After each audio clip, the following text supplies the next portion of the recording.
teko ora.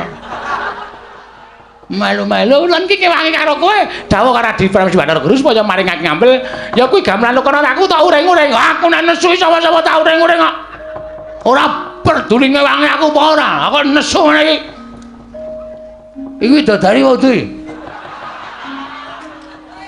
inggih kula widodari wah widodari ana sing parah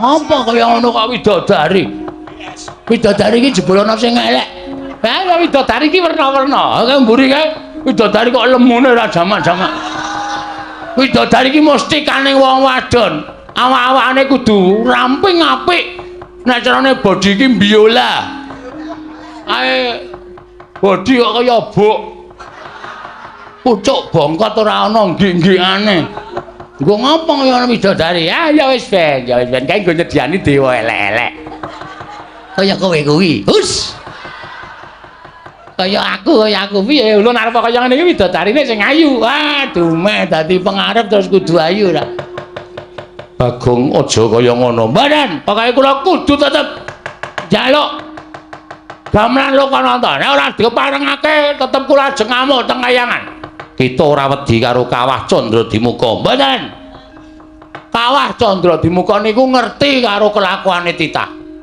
dadi nek umpama ana titah sing tumindake apik cemplungke teng kawah ming merga saka karep sampean merga sampean sengit karo titah wau Kawah Candradimuka ora ngobong karo titah mau mesti ora kobong nyemplung kawah ya kaya ning dedaratan kaya ora kena geni ning nek pancen wong niku dosa tenan ora usah cemplungke kawah deleke nggon pinggir wae mateng menungsane ning gandeng Bagong niki rumangsa kula ora salah kita salah merga wani karo dewane merga dewa sing ora adil karo titahe sebab apa sampean bedak-bedake karo Semar sebab apa gamelan Lokananta ora entuk disuwun ngampil karo titah ayo wangsulan Semar ki dadi titah merga sampean sing menfitnah ning ngarepe Sang Hyang Pikulun Bathara Tunggal lho kita malah ngerti wae aku maca bukune bapak niku nyimpen buku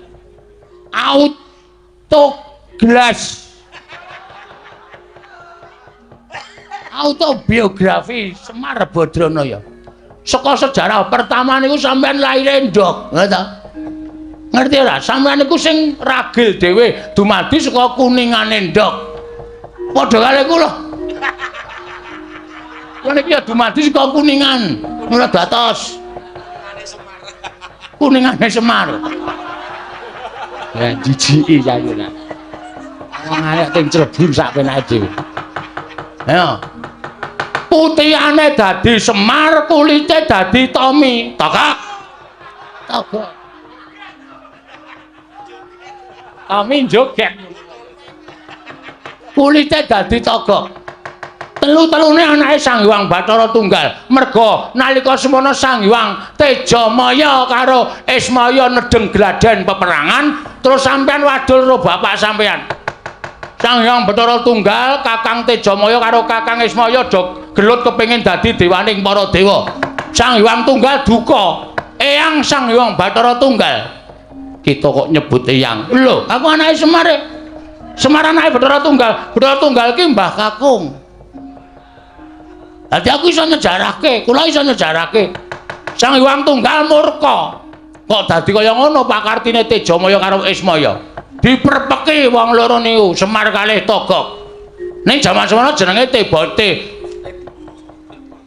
Tebok Maya karo Ismaya iya terus dikon mangan pagring Gunung Pagring Jagat sisih kulon karo Gunung Pagring Jagat sisih wetan Togok berusaha mangan nganti cangkeme diambak-ambakke suwek Semar niku duwe go vertikal gunung diserot mula wetenge kebuak prongkan niku nek arep nggo uruk mang bedel wetenge Semar terus do didoke nang kayangan kowe leha-leha dadi dewaning para dewa Semar ngrekoso ning jagat ning kepengin nyuwun ngampil gamelan ora entuk iki terus saiki keadilanmu menyang endi Pukulun keadilanmu menyang endi Sampeyan ora tresna karo sedulur, sampeyan ora tresna karo sedulur sing mangsia-sia urip ning jagat.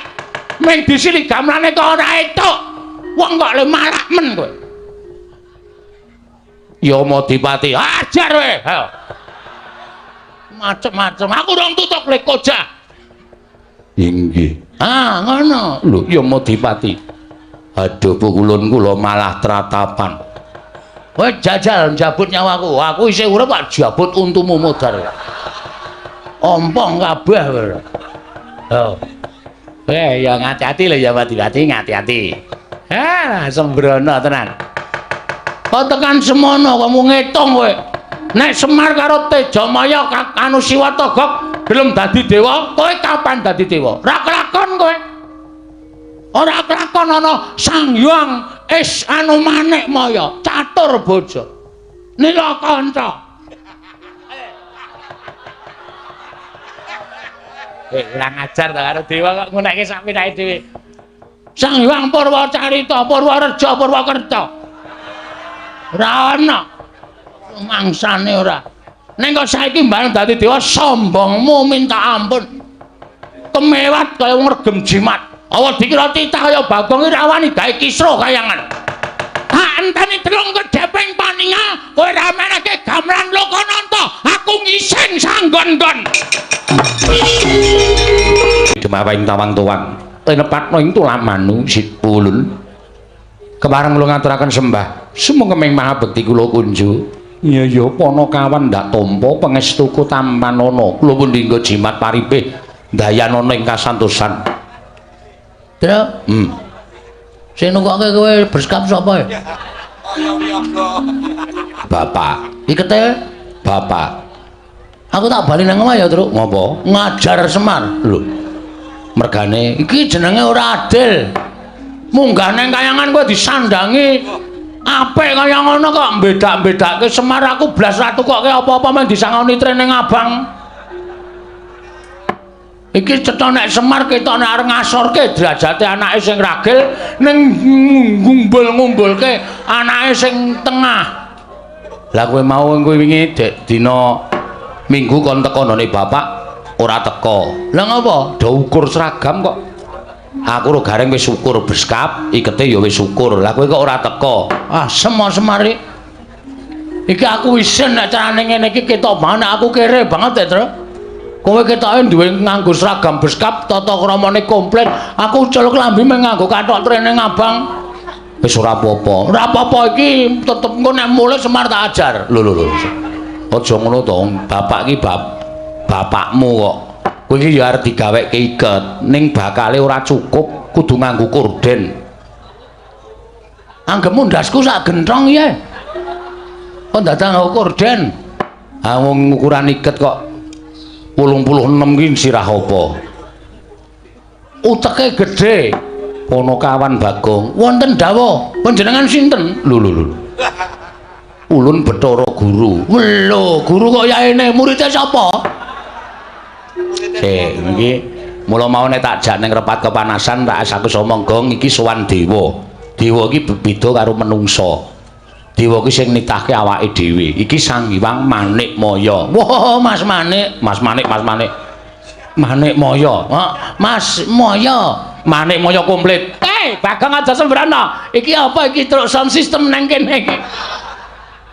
Dengkel kita ya, kayaknya kepadake sound system ini Bathara Narada, kami itu aning kayangan. Wow, sesepuh. Iya, aja sembrono Bagong iki kayangan mengko ndak kualat ya. Engko ning nganti kowe itu mindah sing ora prayoga ning kayangan ki gone malati kabeh. Waduh. Tiwas aku mau nguyuh ning pelataran kono. Kowe kok ngunek abuh karemu lho, Gong. Asik lho. Kok malah asik ora. Kuwi sing tak ancam. Malah seneng ora. Panakawan Bagong Padarareja sak praptaunira. Pangestunipun Iwang Pikulun Bathara Guru. Guru basa Jawa. Wilujeng nering sambikala bekti kula katur Sang Hyang Manikmaya. Iya Bagong ulun tampa. Pangestu ulun kebat kita tampani. Piye kuwi bahasane, Tru? Kok jarene Bathara Guru kok ulun? Ulun iki aku. Lho. Wis omong Semar urung kowe nek ganti ulun. Wis iki to. Ulun iki aku, heeh. Ah, kowe iki kita. Oh, berarti engko bancaan. Bancaan apa? Ganti jeneng ora. Ngene, tandani. Wis tau ning Banyumas urung? Nek aku ki Inyong, nek kowe ki Rika. Oh iya, berarti basane Dewa iki padha karo Banyumas. Ora. Piye ya? Pangestu ulun tampan ana Bagong. Inyong tampa. Ah ngandel ora. Goblok to ora. Rika, Rika. Kowe biasa wae basa menungsa lumrah. Pangestunipun pukulan Bathara. Manik-maya wilujeng bekti kula kunjuk. Iya Bagong ulun tampa. Oh, ulun tenan ta, Tru? Heeh. Pangestu ulun kita tampani. Sampun kita ulun tampa, Pungkulun. Iya. Prayoga nunggon kita lungguh. Kita sampun boten kirang prayoga nggih kula lungguh wonten ngarsanipun ulun. Iya Bagong. Iya. Padha-padha. Aku malah wedi go ngejak kowe. Santai wae, Tru. Petra kantong bolong padha raja sak prapta kita. Pangestunipun Pungkulun Rada wilujeng bekti kula kunjuk. Ya Petra ulun tampa, pangestu ulun tampan ana. Kula pun dinggo jimat paripin daerah ing kasantosan. Dalah. Bagong padha raja sak prapta kita. Iki sapa, Tru? Para Narada. Dewa kok kaya jog dengkulmu kowe. Pangestunipun Pungkulun Bathara Antarada wilujeng bekti kula konjuk Pungkulun. Ayo ulun tampa, pangestu ulun tampan ana. Ayo. Meriah pokoke. Meriah dengkulmu ora. Kok kaya renyah suarane kaya membahagiakan lho, Tru. Iki dewa apa iki? Iki ora dewa apa, kami tuwa. Sesepuh nek cara nggone dhewe Mbah Kaum. Wah. So nek genduren ngundang iki wae, Tru. Dengkul kita ora. Petruk iki ngandani ya ngawur kaya ngene kok kaum. Petruk kanthong bolong padha raja saprapta kita. Sang Hyang Pikulun Indra wilujeng bekti kula kunjuk. Ya Petruk pangestu ulun tampan ana. Kula pun dinggo jimat paripih. Bagong padha raja saprapta kita. Pangestunipun Sang Hyang Bathara Basuki ngawur. Indra, aku ora tau apal dewa-dewa iki. Bathara Indra wilujeng bekti kula kunjuk Bathara Indra. Ya Bagong ulun tampa. Nggih. Engkantun piyambak sampeyan. Lho. Dono Alekasina pun mati. Ngawur to. Kuwi dudu artis Indra Dono Kasina Indra. Ning Bathara Indra. Cip dengkulmu. Konjur tekan cip barang. Grup ya. Kula mbiyen sak nonton film sampeyan lho Bathara Indra. Lho. Ulun ora nate gawe film. Kaca aku bingung tenan iki. Aku sowan dewa bingung tenan iki mbok sumpah yakin ora tepung. Mula kowe iki sok ketemu karo dewa. Angel ketemu karo dewa iki prosedure angel. Ha iya, Petruk padha kanthi harja sapraptamu. Ha iki sing bahaya iki, Gong. Sapa iki? Yama Dipati. Yama Dipati tukang apa? Tukang jabut nyawa. Hah? Tukang jabut nyawa. Waduh. Ki nek kleru omong jabut nyawane ya, Tru. Ha iya. Pangestunipun Ndorayama Dipati Pungkulun bekti kula kunjuk. Iya Petruk tak tampa. Bagong padha raja sapraptamu. Wilujeng lereng Sambikala Pungkulun Yama Dipati bekti kula kunjuk. Iya Bagong tak tampa pangestuku tampan ana. Nggih, sanget anggen kawula mundi dadosaken jimat paripih. Kok alus nyawa nek nganti kleru nyut ngono rekoso. Ha iya. Petruk padha raja sapraptamu. Panjenenganipun Pungkulun Penyarian wilujeng. Bagong padha raja sapraptamu. Ndara nekula. Hus. Ngawur wae. Suarane wis padha. Ayo suarane iki cilik ngono kae kok. Wah, sapa jenenge? Penyarian. Wah, pacare. Wilujeng bekti kula kunjuk ndara Pungkulun Penyarian.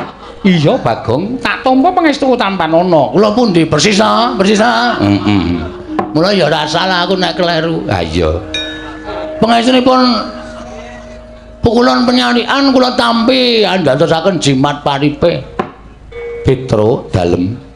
Eneng apa Petruk? Sowan saka karepmu dhewe apa diutus dening bapakmu?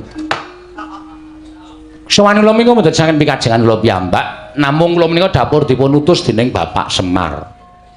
Bapakmu ya gene. Ha nika ngeten. Bapak Semar menika etok-etoke niku ora gawe taman hiburan masyarakat. Mengkono ben nggih. Bapak niku tuku lemah jembar banget. Kula niku takon ajeng gawe apa to, Pak?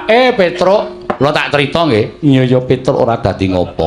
Aku ngene iki jane mengarep gawe seneng ati ning para kawula. Min sing tangga teparo do momong anak kuwi ana apa papan kanggo momong bocah, kanggo nyeneng-nyenengke anak, lan kanggo nyeneng-nyenengke kulawarga. Oh, lah terus papan iki arep tak nggo papan ya kuwi wisata. Wisata, nggih. Hiburan. Wah iki nek matur karo dewa rada angel, Gong. Ora apa-apa, santai wae engko lak dewane do ngerti. Jare guru kok ora dong. Ayo engko siki alon-alon. Papan wisata niku papan sing kena kinarya nggih garing-garep penggaling para kawula. Mengkono Petruk. Nggih. Nggih menika dipun sebut Taman Karangkadempel Happy. Santai wae Truk, oleh mikir Truk, ora usah ngendelong pikirane. Disebut ki apa anane? Ha pokoke Taman Wisata Karangkadempel. Oh niku werna-werna. Enten wong dodol. Teng riku enten dodol dawet, angkringan terus nika sing panjenengan tau prisa to? Tau nganglang jagat. Enten kaya ban motor gedhe banget, dhuwur banget. Ning nggo ngubengke bocah-bocah. Iya Petruk, malah ulun tau tate nyuwun priksa kalawan Kakang Narada, kuwi sebutane apa? Ah mboten ngertos. Mboten ngertos niku pancen teknologi anyar. Ah niku wonten niku werna-werna. Papan dienggo renang, papan dienggo nglangi. Sak piturute pokoke dienggo maem bebarengan kali para kawula. Niki pun dadi wis dadi Petruk. Pun kathah para kawula sing menapa niku? Rawuh teng papan wisata sing digawe karo bapak niku pun kathah. Kula malah sing didadekke keamanan garing niku sing didadekke ngawati apa ya jenenge kuwi tempat-tempat sing dienggo wisata niku. Lah sing jaga tiket Bagong. Bapak niku rumangsane kok tekor terus. Monggo tikete niku payune akeh banget. Ning setorane dhuwit saka tiket niku kok mboten jumbo karo cacahing tiket. Sing jaga tiket sapa? Niki menungsane. Niki. Tangane lho. Nudeng kok neng rai ra sopan. Lah aku mung nguduke kowe sing jaga tiket kok. Bagong kok iso kaya ngono sebabe? Nuwun sewu, papan sing dingge taman wisata bapak niku akeh tuyule. Yen tuyule akeh mesti ana pengarepe tuyul. Pengarepe tuyul mau sapa? Kula. Ngandel ora ngaku to kowe. Ora sok kaya ngono kuwi Gong, wong bapak ki ragate ya akeh. Bapak ki modale ya akeh, ora sok kaya ngono. Kuwi wis dibayar karo bapak kok. Siap. Mulai besok aku tertib to. Iya, dadi kowe iki nek ngapusi ngono kuwi jane malah konangan. Wong cacahe tiket ki per A misale 5.000 ngono kuwi iki tikete iki diitung 5.000 ping pira sing payu ngono kuwi diitung karo bapak. Bapak iso ngitung to? Iso. Anggepmu bapak ora iso ngitung to? Ya tak kira ora iso mulai tak colongi. Anggere ana kira-kira wong ngelak tak kei dit tuku es teh. Takon nukokke susuke takon ngepek. Aku tuku rokok ya sak slop sisan. Aku jenenge gawe tekor. Ora kena. Kuwi bapak jane wis ngerti ning bapak meneng wae. Aku jadi pecat ya terus ora. Lah terus wigatine sowan ning Kayewangan. Lah supaya nyukupi sarta nuwun sewu, taman menika ketingal sae wilujeng. Niku tata carane wong Jawa sing dienggo karo bapak utawa teng Karangkadempel niku mriki niku kudu diruwat.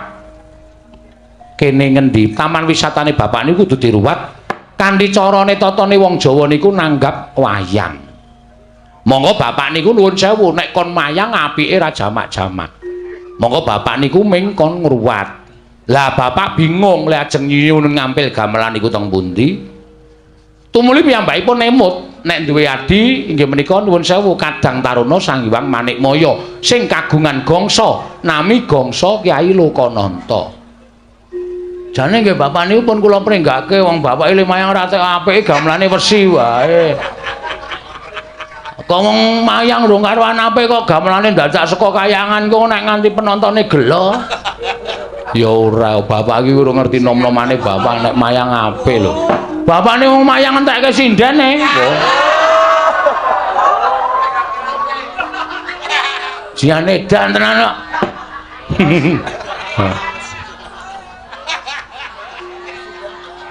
Mula saniki golek waranggana bapak niku kangelan tenan. Emoh do dijake emoh ya. Ngawur ya Semar. Ampun gumujeng niku serius.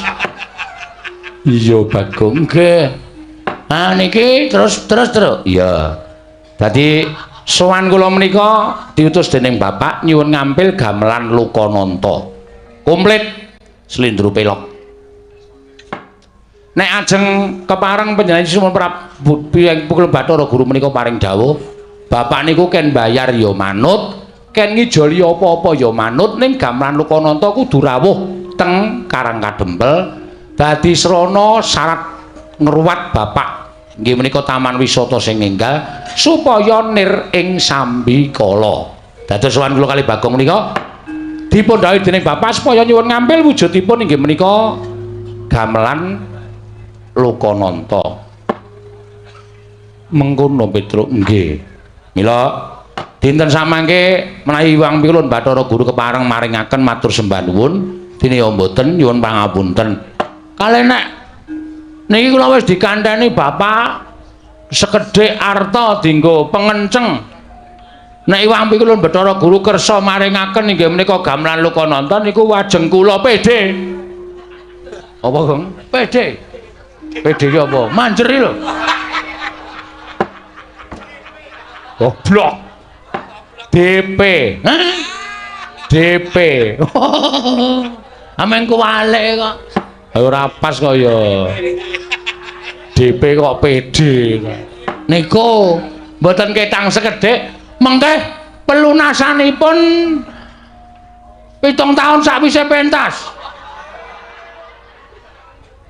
Biar ngecara ngendi wi ora bakal diparingi ngampil nek 7 tahun sakwise pentas ora. Ngoten mawon Bu Kulon. Kalih welinge bapak nek Hyang Pilun Bathara Guru niku kuwatir gamelan Lokananta niku kenging napa-napa mengke ditabuh para titah.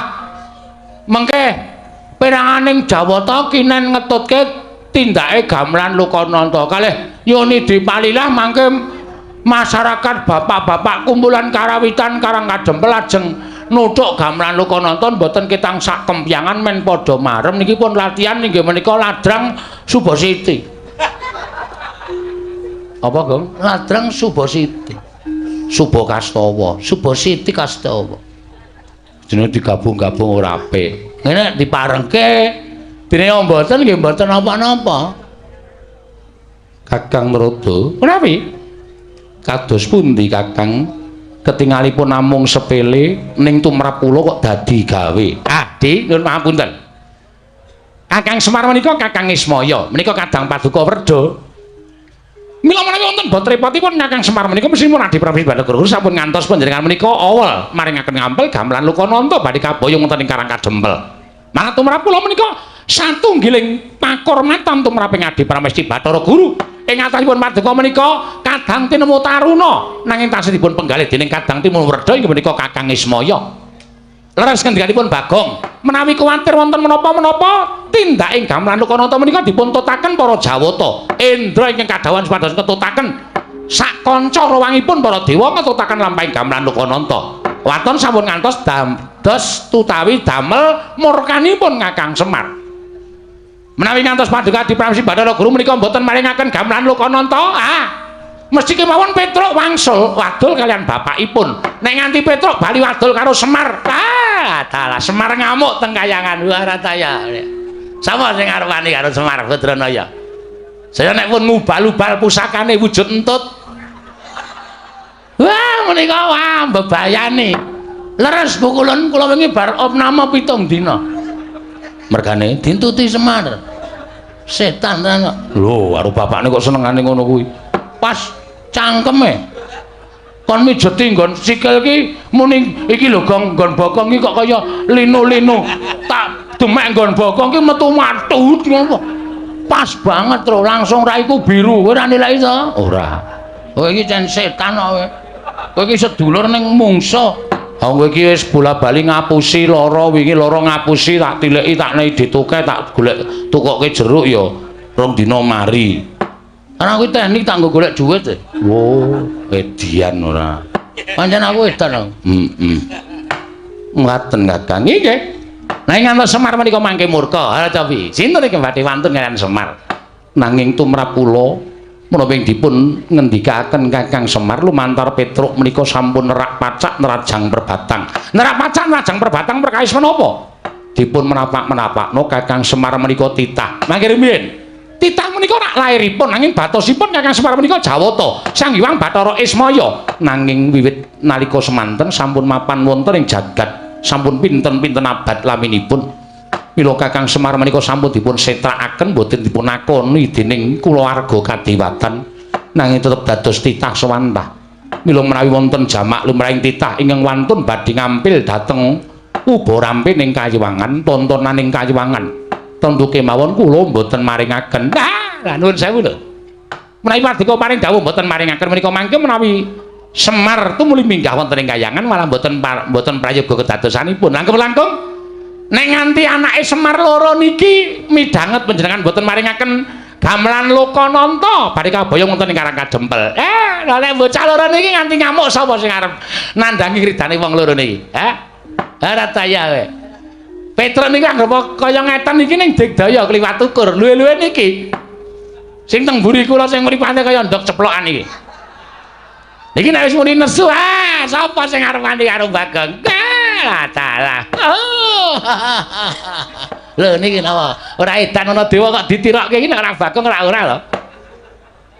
Inggih Kakang Rodo, nanging tetep badhe kula mboten nglilani menawi gamelan Lokananta kaboyong wonten ing jagat. Nah menawi ngaten monggo.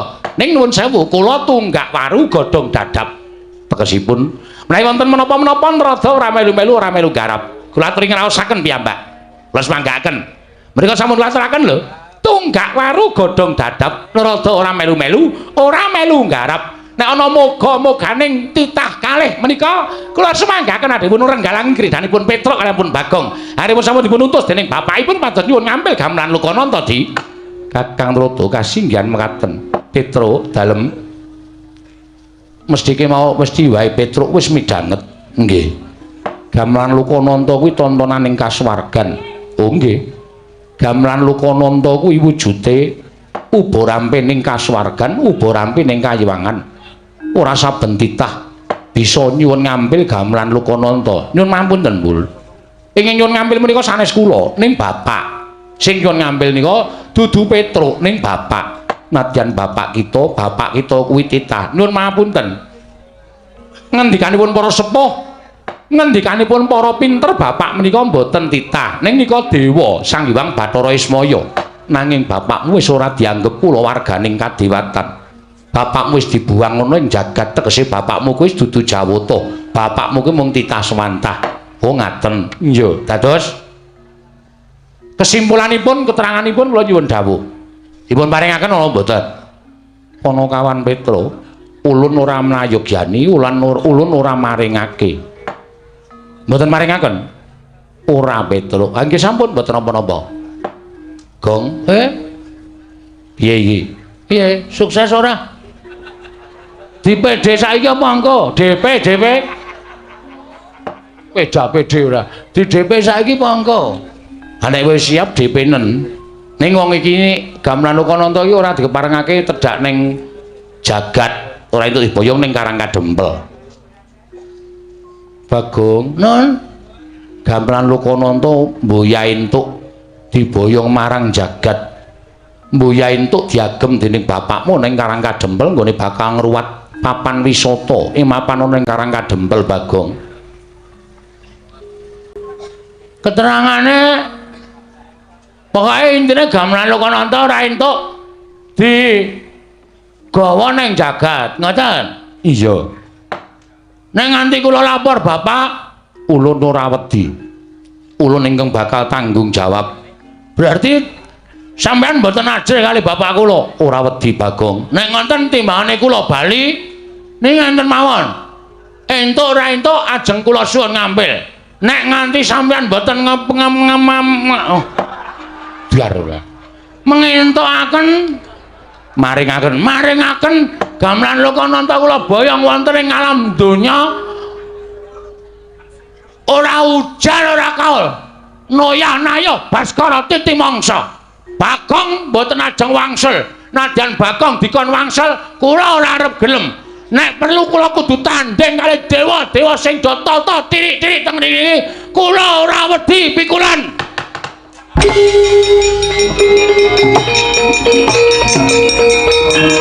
Minggir truk.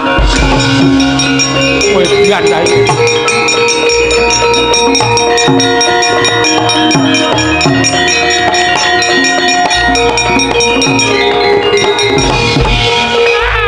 Perkencang warudaya. Lho.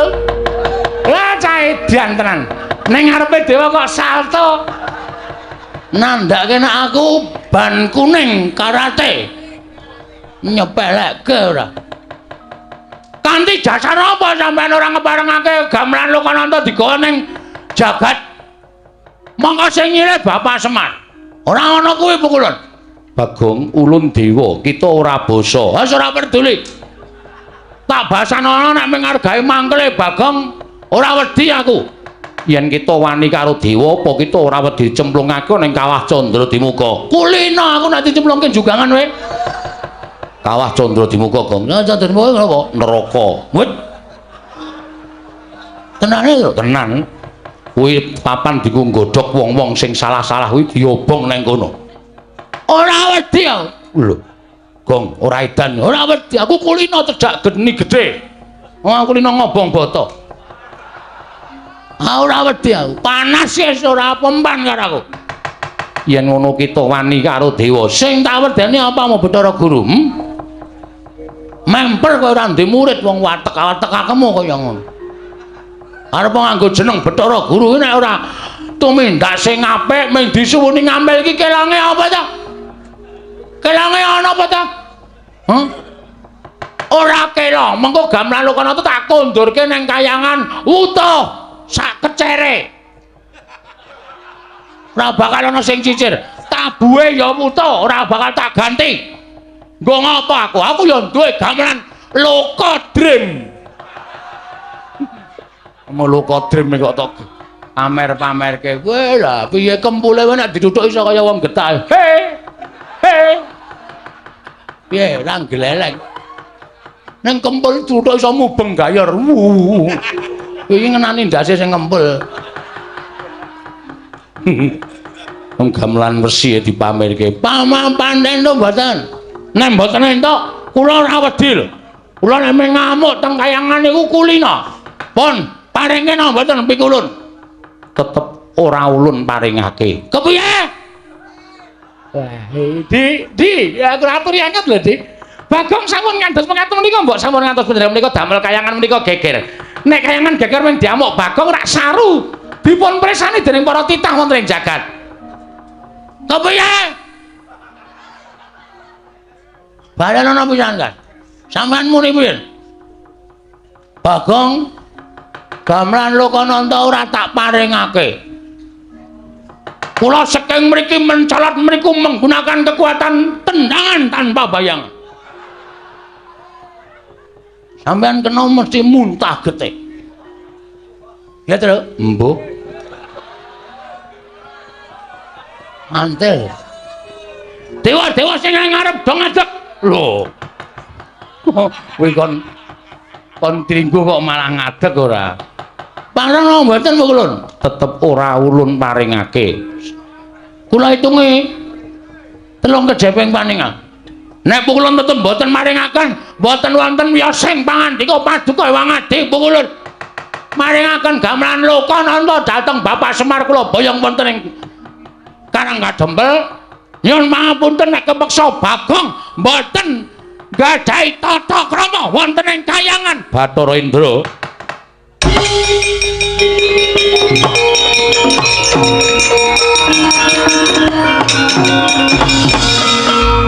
Bathara Indra kula wonten dawuh kula. Sira ulun dawuhi menika kula ketutupan tiyang kathah sanget. Petruk minggir aku arep tutupi. Lah pokoke tutupi Indra aja nganti metu. Metu entek-entekke kuwi bintang film e. Aja nganti metu lho. Bathara Indra. Kita bakal nampa duka saka ulun yen kita ora enggal mangsuli kelawan Bagong. Bathara Indra niki ngestaken dawuh ulun.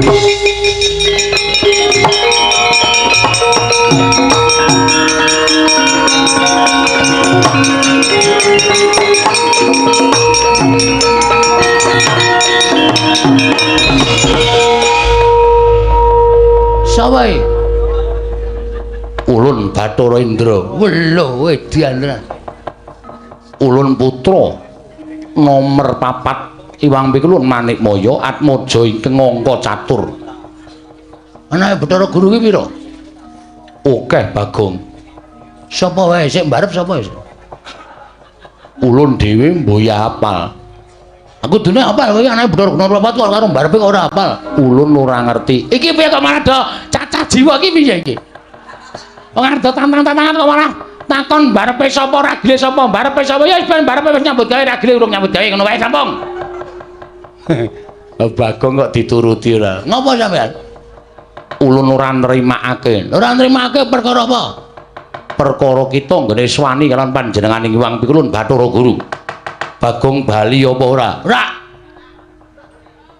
Kita bali ning jagat apa ora? Taun-taun windanana nek gamelan Lokananta ora mudhun ana ing ngalam donya ning Karang Kadempel aku ora arep tekan ndi-ndi.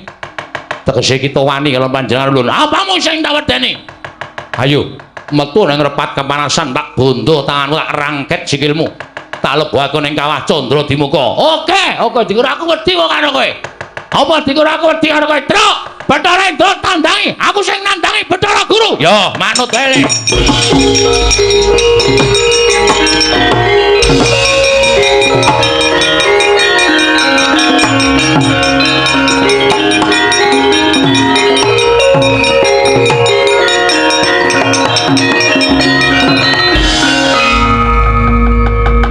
Ulun dawuh kelawan Indra kon ngundurke Bagong, kok Bagong ya pinter le gawe alasan. Isih tetep neng kene. Lah cah pinter ya cah cerdas e. Ayo, arep ngopo saiki? Tak jagani nang kene pukul. Sampeyan iki dewa wis malak lho. Kancane tangane loro kok sampeyan papat dhewe. Dobel ya sampeyan. Senengane dobel ya. Biasane siji mungsuh siji sampean mungsuh loro wae wani. Lah edan. Ya mau dipati iki piye iki? Bagong. Nun, sapa niki? Ya Madipati. Dewa tukang jabut nyawa. Sampeyan rasa melu-melu. Apa dikira wau kula wedi karo sampeyan terus saniki sampeyan ngelekke karo kula terus aku dikira wedi karo kowe wae. Hah? Jabute nyawane Bagong. Nek pancen iso njabut nyawane Bagong, pancen kowe dewa peng-pengan. Muni wae. Kampleng sisan. Lah edan iki ngopo iki? Teko ora. Melu-melu lan iki kewangi karo kowe, dawuh karo Adi Prabu Bathara Guru supaya maring aku ngambil, ya kuwi gamelan Lokananta aku tak uring-uring. Aku nek nesu sapa-sapa tak uring-uring kok. Ora peduli ngewangi aku apa ora, aku nesu ngene iki. Iki widodari wedi. Inggih, kula widodari. Wah, widodari ana sing parah. Apa kaya ngono kok widodari? Widodari iki jebul ana sing elek. Lah widodari iki werna-werna. Kaya mburi kae widodari kok lemune ora jamak-jamak. Widodari iki mesti kaning wong wadon. Awak-awakane kudu ramping apik. Nek carane bodi iki biola. Ae bodi kok kaya bok. Pucuk bongkot ora ana nggih-nggihane. Nggo ngopo kaya widodari? Ah ya wis ben, kae nggo nyediani dewa elek-elek. Kaya kowe kuwi. Hus. Kaya aku piye? Ulun arep kaya ngene iki widodarine sing ayu. Aduh, meh dadi pengarep terus kudu ayu ra. Bagong aja kaya ngono. Mbadan, pokoke kula kudu tetep njaluk gamelan Lokananta. Nek ora diparengake tetep kula ajeng ngamuk teng kayangan. Kita ora wedi karo Kawah Candra-Dimuka. Mboten. Kawah Candra-Dimuka niku ngerti karo kelakuane titah. Dadi nek umpama ana titah sing tumindake apik, cemplungke teng kawah mung merga saka karep sampean, merga sampean sengit karo titah wau, Kawah Candra-Dimuka ora ngobong karo titah mau. Mesti ora kobong. Nyemplung kawah ya kaya ning dedaratan, kaya ora kena geni. Ning nek pancen wong niku dosa tenan, ora usah cemplungke kawah. Deleke nggon pinggir wae mateng menungsane. Ning gandeng Bagong niki rumangsa kula ora salah. Kita salah mergo wani karo dewane. Mergo dewa sing ora adil karo titahe. Sebab apa sampean bedak-bedake karo Semar? Sebab apa gamelan Lokananta ora entuk disuwun ngampil karo titah? Ayo, wangsulan. Semar ki dadi titah mergo sampean sing menfitnah ning ngarepe Sang Hyang Pikulun Bathara Tunggal. Lho, kita malah ngerti wae. Aku maca bukune. Bapak niku nyimpen buku.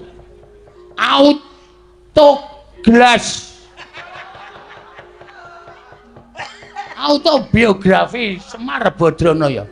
Saka sejarah pertama niku sampean laire ndok, ngerti ora? Sampeyan niku sing ragil dhewe dumadi saka kuningane ndok.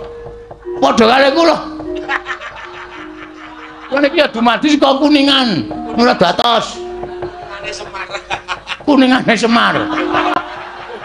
Ya jijiki sayuran. Wong arek ting Cirebon sak penake dhewe. Ayo. Putihane dadi Semar, kulite dadi Tommy. Tokok. Tommy joget.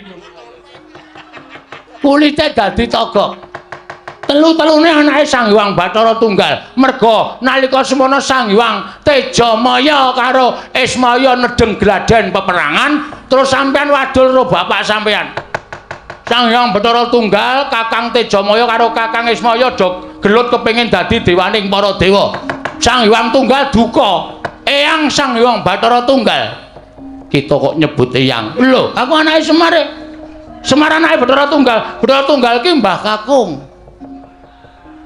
Dadi aku iso nyejarahke, kula iso nyejarahke. Sang Hyang Tunggal murka. Kok dadi kaya ngono pakartine Tejamaya karo Ismaya. Diperpeki wong loro niku, Semar kalih Togok. Ning jaman semana jenenge Tebok Maya karo Ismaya. Iya. Terus dikon mangan pagring Gunung Pagring Jagat sisih kulon karo Gunung Pagring Jagat sisih wetan. Togok berusaha mangan nganti cangkeme diambak-ambakke suwek.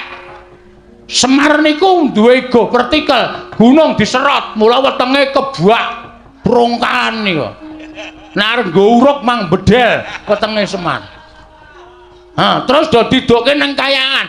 Kowe leha-leha dadi dewaning para dewa. Semar ngrekoso ning jagat mung kepengin nyuwun ngampil gamelan. Ora entuk iki terus saiki keadilanmu menyang endi Pukulun? Keadilanmu menyang endi? Sampeyan ora tresna karo sedulur, sampeyan ora tresna karo sedulur sing mangsia-sia urip ning jagat. Ming disili gamelane kok ora entuk. Wong kok le malah men kowe. Ya Madipati, ajar kowe. Ayo. Macem-macem aku rong tutuk lek koja. Inggih. Ngono. Lho, ya Madipati. Aduh Pukulun kula malah tratapan.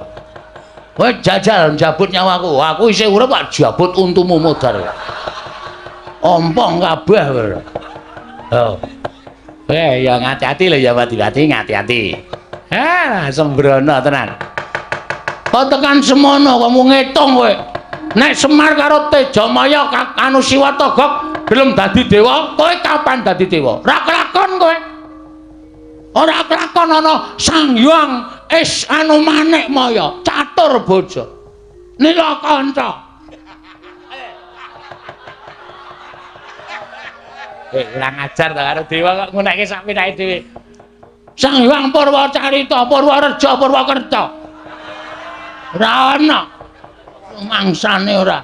Ning kok saiki mbareng dadi dewa sombongmu minta ampun. Kemewat kaya wong regem jimat. Awa dikira titah kaya Bagong Irawani gawe kisra kayangan.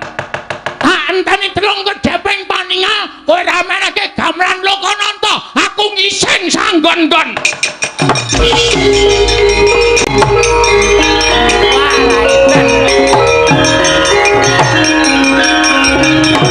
Wajan.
Tobat.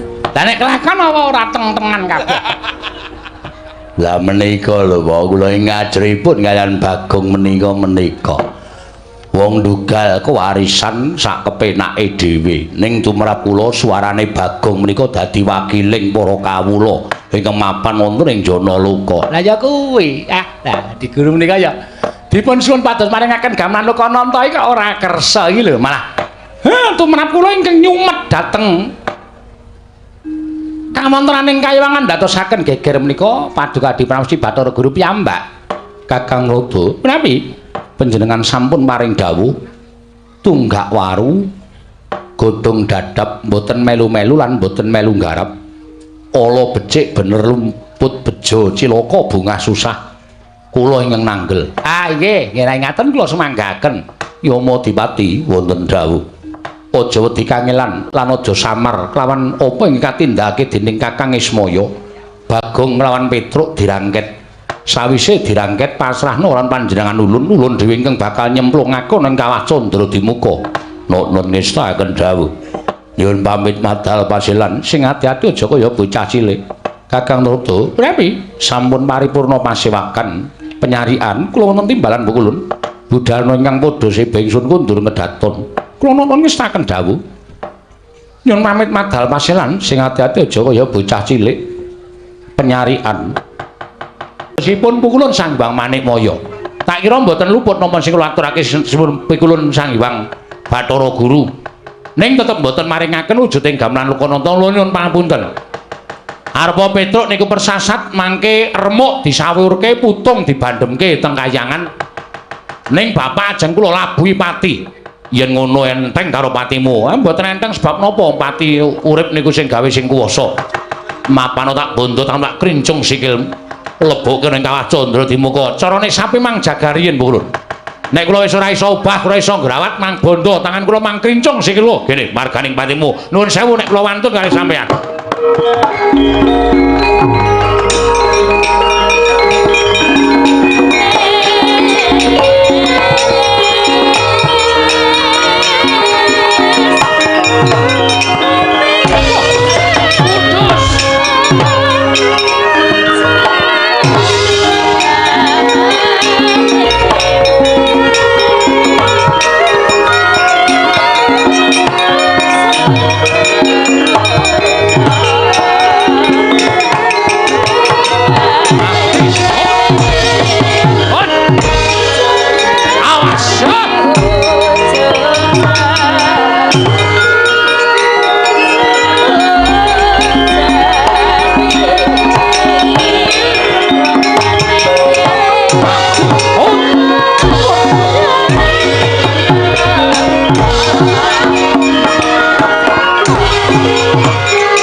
Kita kang kinare wangsit pindha kombang ngajaping tawang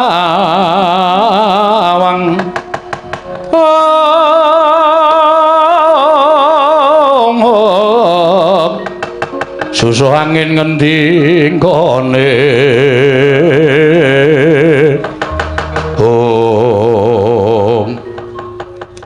Kakang Bathara Indra Yayi Bathara Brahma ora usah dadak nganggo petungan yen dipetung anake Semar kuwi ya tanpa beda para Jawata mula raneh yen to kekuatane ngedap-edapi mula tak suwun Kakang Bathara Indra nggunakno daya kekuatan utawa pusaka supaya enggal rampung nggone ngendarat kelawan Panakawan Bagong lan Petruk tibanana pusaka kadewatan Slendra Bawana Yayi yen pancen kaya ngono kang dadi ngendi atur ing sadi kelawan pun Kakang Petruk lan Bagong bakal tak tegani tak tibani pusaka ora lumpuh Petruk lawan Bagong meguru karo anake Semar mangsa baranga Kakang Bathara Indra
mati aku kaya kena jemparing dadaku kok kekuatanku ilang kabeh ya kok aku iso omong ngene iki ning ngobahke jenthik wae ra iso aku ya ae semuk dadi lemes kabeh ngene iki kowe nggo obat kuat ora nggowo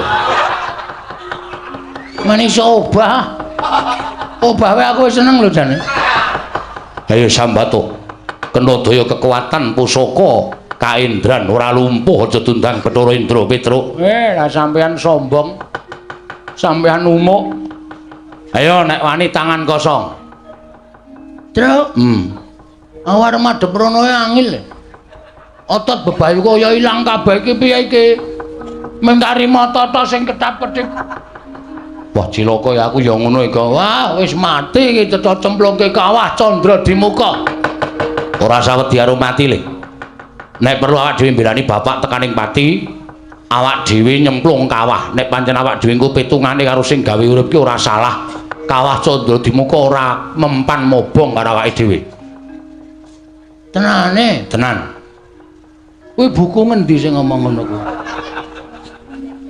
lho nyatane jaring para kiai para pepundhen kan nek wong ora salah cemplungke kawah ki genine ora kuat ngobong karo awake dhewe muga-muga ngono ya Truk ayo saiki nglawato kula mboten saged nek pancen sampean kendel tenan ayo mangluari kekuatan sampeyan tiba teng awak kula ayo aku culke kayak ana kekuatan Bathara Indra sasik kaya wila suarane Bagong kok isih kaya ngono sapa kuwi Bathara Brahma weh kowe dewa apa kowe dewa geni nek aku nylereke diwaning geni kok cilirek mesti kowe kejaba kowe nggo gas bareng to kowe wah Bagong ki pancen omongane nganyelake sapa kowe Truk bet ketoke ya Madipati aku nyawang saka kene kok sandangane kae rasa kon melu-melu kok njabut nyawa cilaka Truk ayo sambato kowe ora iso nglawan tak jabut nyawamu wis aja kesusu ya Madipati nek ora mau dadi jabut ya Bagong pancen cangkeme elek kok Bagong ora wis ora iso nglawat tak bondo tamlak krincung sikilmu. Kowe tak bondo tak aturake Wang Pikulun Bathara Guru nampa pidana Petruk. Pun kula saniki wis ora iso apa-apa. Manapake ora apa-apa. Truk. Kirim SMS karo Semar. Lho. Tanganku ora iso obah lho kok. HP iki ning ngesak ning ora iso obah. Nek iso aku kirim SMS karo bapak, Pak, aku tulungono bapakmu sing munggah kayangan ngamuk. Piye ya carane iki? Ha wis sak pasrah wae iki ora iso piye-piye iki. Wah cilaka tenan iki. Mati tenan awake dhewe. Ora usah nangis, ora usah nangis. Ora usah nangis dasmu. Anakku cilik-cilik. Anakku sing cilik dhewe iki lucu Tru. Iki aku ngerti kaya ngene iki aku ora melu. Gong. Belani bapak iki diantepi rasa gembeng. Oh, cah jiri ora. Ora bojomu ora ya isih to ora ya dopeni bojomu to.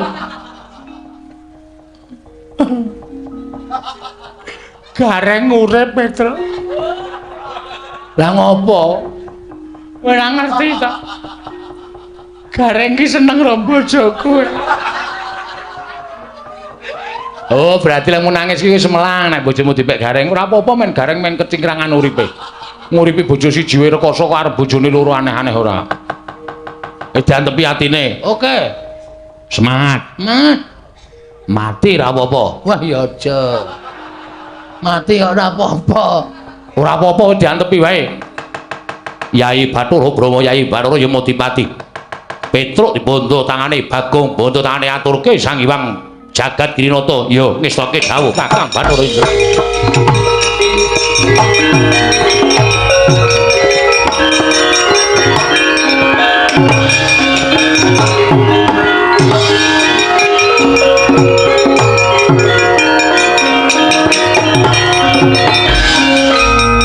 Bagong ya dibondo. Iya. Dibondo digawa ning ngarepe Sang Hyang Bathara Guru. Wah, mati dening aku ayo nglelengo saiki. Ora ngleleng. Ora wani ngleleng dudu Bagong. Wah, rangket tanganmu tak krincung sikilmu, lebokke paku jarane. Ora. Ngandel ora. Modar. Arep aku wis ngene iki ora iso mbales wae. Kapokmu kapan wong aku bar mangan pongge pirang-pirang. Ora setup ngono. Waduh. Mulek-mulek lah. Buyer. Ora entute kok turun bapakne. Ayo, kapokmu kapan nih? Waduh. Dirangket wis ora wae. Kowe wae sing ngrangket Bathara Indra. Kon ngrangket Bagong kok ora gelem. Kok kaya tembakan lho. Iki istimewa aku nang kene iki. Iki termasuk pusakaku e. Ngampet-ambekan Bagong diboyong ngarepe Hyang Bathara Guru. Ponokawan Petruk lan Bagong wis dibondo tangane dikerincung sikile ora iso nglawat. Ayo saiki mara gage Sumbara. Iki oleh-olehane yen to titah bakal wani marang kadewatan. Wis kok iki. Idian.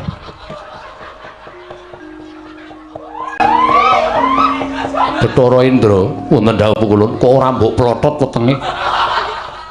Ing ngatasé ning Bale Marti Kundha manik. Asem aku mampu dhewe, Tru. Mumet aku. Salahe ora. Edan kok kowe iki ora. Wis pokoke mumpung arep mati tak entek-entekke. Ndak engko malah dadi sangu malah ora prayoga. Kita bakal ulun cemplungke ning Kawah Candra Dimuka. Mboten wedi, kula mboten ajri. Mang cemplungke teng Kawah Candra. Cemplungke saiki. Nyaket kok. Licik kowe Bathara Guru. Nek pancen wani ayo aku balekno kekuatanmu kaya mau. Obrak-abrik tenan kaya. Ora wedi lho Bathara Brahma, Bathara Indra, Bathara Yamadipati. Ora wedi kabeh aku. Ning caramu ora kaya ngene iki lho. Kok. Ora kuat heru kok. Oh. Tak kira nek Bathara Guru. Ayo, balekno kekuatanku. Nek pancen kowe wani, balekno, ora wedi karo sapa-sapa aku. Heeh. Sampeyan ora maringake gamelan Lokananta, tetep kula kali Bagong ajeng ngamuk teng Kahyangan Suralaya. Tetep kula ajeng ngamuk. Kita nadyan sumbar kaya ngapa ora bakal bisa nglawat sumbaro petak acio-cio. Wah, basa Korea bareng. Apa, Gong? Basa Korea. Petak acio-cio. Iki basa sastra Jawa iki bidalang biyen iki sok muni sumbaro petak acio-cio ngono kae. Petak acio-cio. Ciak bulu cuek-cuek ciak-ciak. Nedyan ora. Bathara Indra kula wonten maring adhawuh. Aja nganti digawe macak. Kowe terus arep dipacak ora. Kuwi basa Jawa iki. Panakawan sak karone iki cemplungna ning kawah Candra Dimuka. Terus wis to meneng. Santai. Santai piye? Mati tenan iki, Tru. Pokoke pasrah, ikhlas karo pasrah. Oh, alah. Lah mulih tenan iki aku, Tru. Wis ra ketemu karo sayangku. Waduh. Sapa? Bebek. Waduh. Bojomu bebek, bebek cengemu. Bebek kok, bebek. Oh, ayo. Bathara Indra cemplungna ning kawah Candra Dimuka nggih ngestaken dawuh.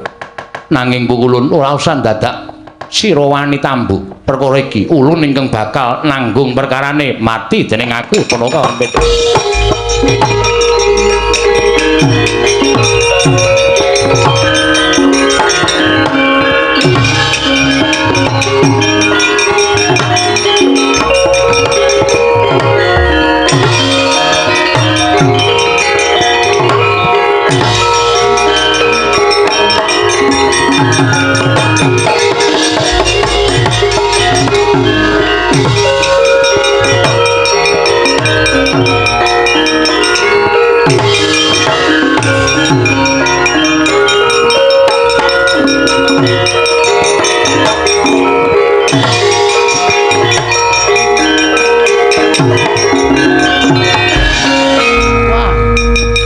Iki jarake adohe panase kaya ngene. Santai malah awak dhewe ora ngrasake lara kok. Plumbuk mati. Jare nek ora salah ora wuk. Iki ketoke kok tetep wuk nek iki. Tetep murab ya tetep ketoke. Ha kaya ngene, kaya ngono e. Ayo. Rungokno. Rungokno pesambate wong-wong sing tak obong ning Kawah Candra Dimuka sing duwe dosa tumraping para Jawata. Aduh, tulung aku tobat. Aduh, ndasku dipecah bola-bali. Asah dirungokke lho, Gong. Aduh, tanganku diketok bola-bali. Aduh, gegerku disetlika. Ketoke ngapusi nek iki, Tru. Ha kok ngapusi? Mosok kene ana wong dodol setlika? Aduh. Aduh. Nggon aku ditombak dadaku. Aduh, nggon aku ditombak bola-bali. Aduh, ditombak, dudut meneh ditombak. Nganti raja-raja, Tru. Rasa dirungokke lho, Gong. Wah, aku saya suwe saya stratapan, Tru. Kuwi mbok cangkeme do kon meneng, Tru. Aku iki sukma sing dipala, sing diajar kok kon meneng piye ora? Mati dening aku. Panakawan Petruk cemplung ning Kawah Candra Dimuka. Petruk sik mawon. Iya, kowe sik ya, Tru. Kok iya ngopo? Bakal ya wong loro kok aku sik. Aku kan ndelok mung ngolet-ngolet e. Ngolet-ngolet kena geni modar ora mati dening aku.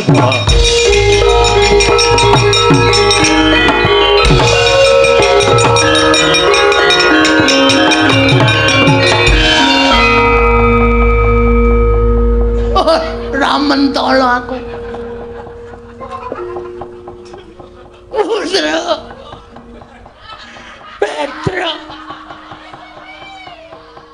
Bareng kobong kok rambutmu mabuk. Kok pindhole mabuk. Ayo sambato bapa ngakoso Ibu Merti. Kowe bakal tekaning pati cemplungke kawah. Sik. Rasa tak cemplungke mo, Brama. Petro wis kebacot tak cemplungke. Aku rasa tak cemplungke, aku tak nyemplung dhewe. Nyemplungo. Tulung plotroke katroku.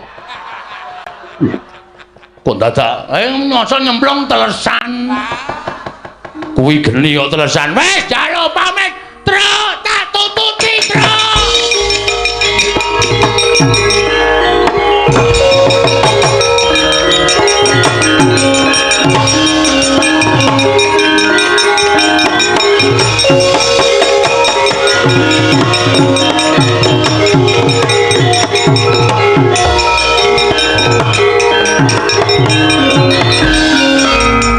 Mubal genining candra dimuka cinempul nganggo lara Petruk lan lara Bagong.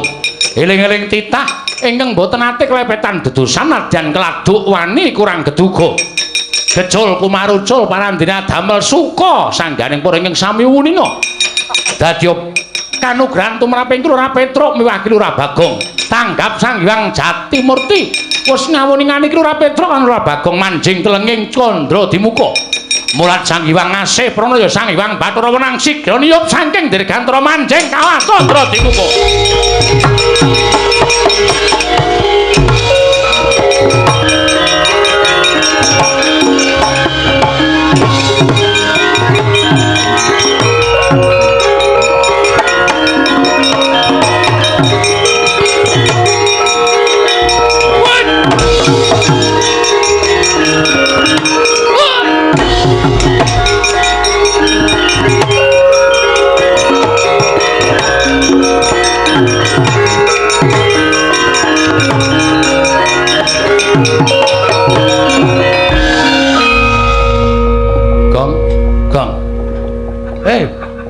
Wis mateng po?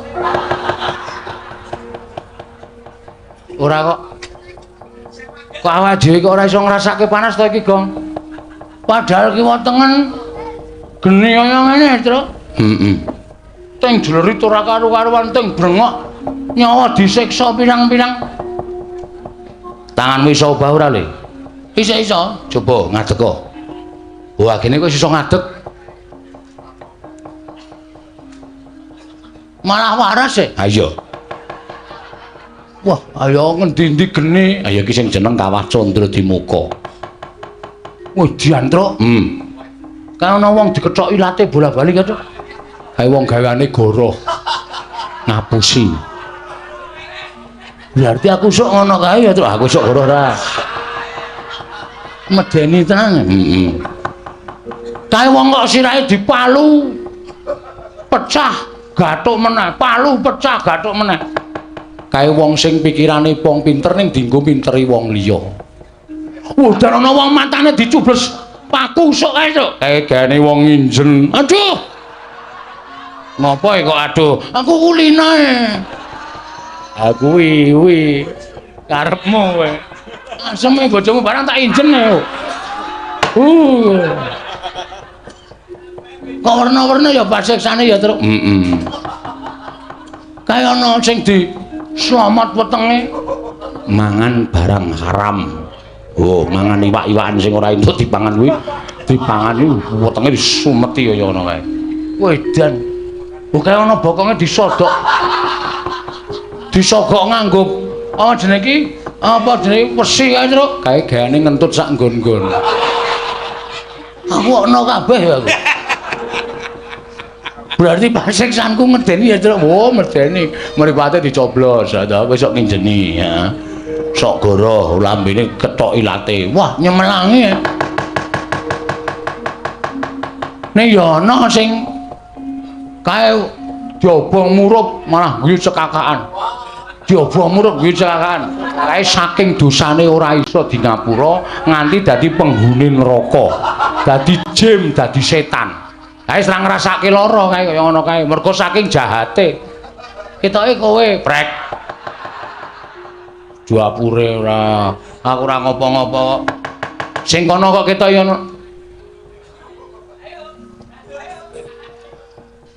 Gong iki cah cilik kok dosane akeh banget. Kampleng mencret. Ora ngerti iki sapa iki?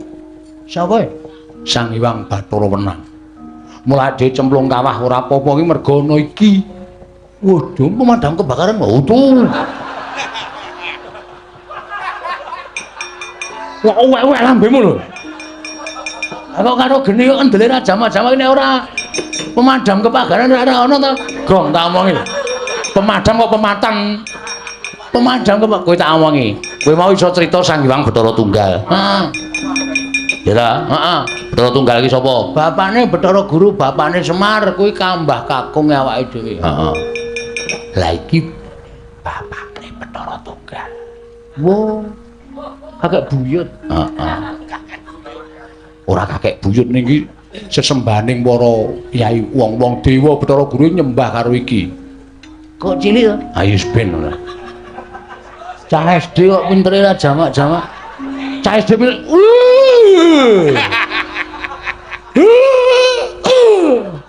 ngapa ya, Trek? Jengkel karo aku. Kowe meneng rasah cerewet, aku tak matur. Oke, wong nyambung rebut tak sikut cangkemmu kowe. Meneng. Ya, radong meneng ndak engko adikku alat.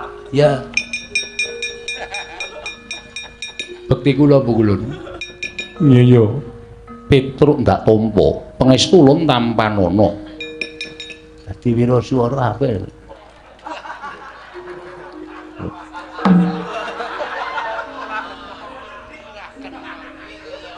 Cilik kok suarane gandem. Dadi MC wae terus. Nen bermersi. Ana kowe lunga ana kok cedhak sing dikethok ilate ke. Gah. Ana ilatku malu dikethok. Aku iki cerewet kok nang ngene. Meneng sih to. Bekti kula Bu Kulun. Iya. Wah, iya.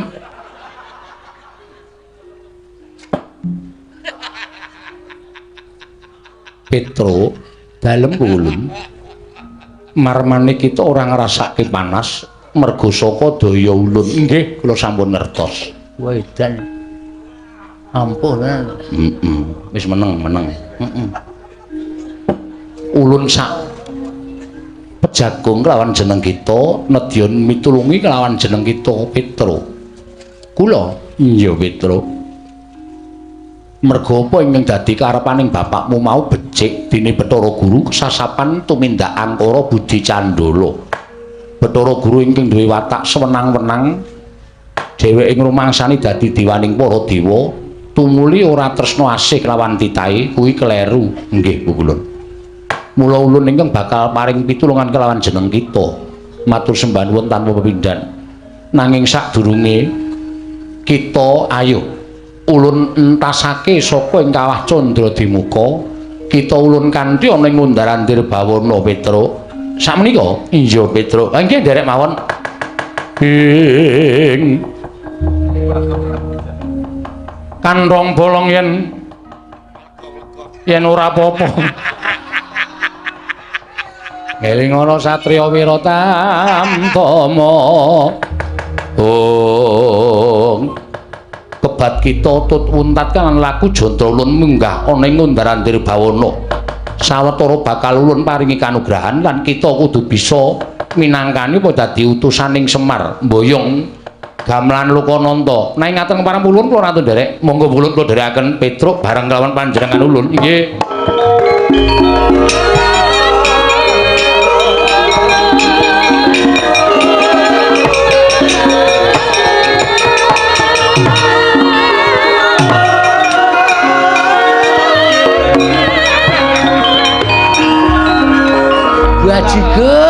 Bajigur. Petro iki ora sadar ya. Petro ki hilang ingatan ya. Nek nggawa aku. Dijak karo si sapa mau cah SD mau.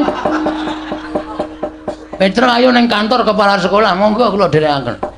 Lah kok lali nek aku nang kene, weh lah penyakit. Wis, piye iki aku nang Kawah Candra di muka mengko ora ana sing mitulungi karo aku. Gong, yo. Mangkat. Kae uteke ra dinggo ya, Jal. Komeng yo mangkat. Kowe iso mabur ki mergo apa, Truk? Aku ki ra iso mabur ya, Nyok. Ulun piye Petruk? Bagong mboten saged mabur. Ulun lali.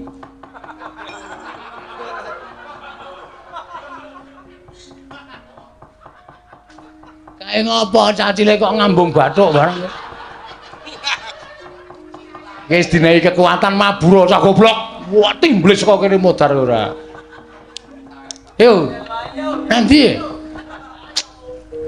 Kalasan.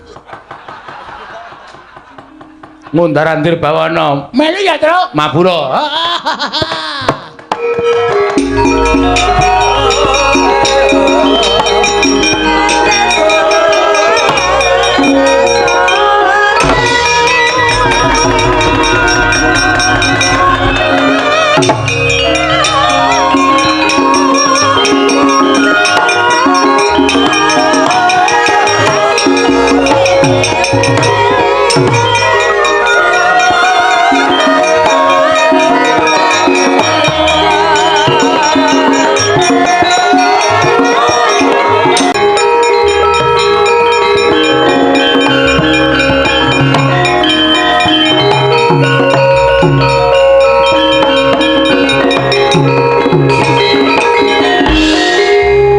Wis manjing ngene nganggo kita apa ana kawan.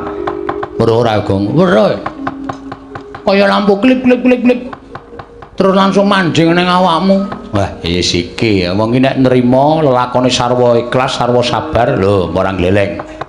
Entuk wahyu pamong sejati. Luar biasa. Biasa di luar. Iya. Nyenengke pokoke kowe, Truk. Iya. Lah terus kula le ajeng. Sik, Truk. Iki gledekane liwat neh, Truk. Heeh. Kok wirawin iki bakul apa ya ora ngerti aku. Terus saking kula ajeng males ngudi tuwuh lara wirang kula kalian Bathara Guru, Petruk lawan Bagong. Kita padha megenga napas, ulun ing bakal nyebda lawan jeneng kita Panakawan sakarone. Wujudipun menapa ulun? Wis kita manut lan panjenengan ulun Panakawan Petruk. Gunjang ganjeng langit kelap-kelapaton. Lerkin sanging risang mawe gandrung.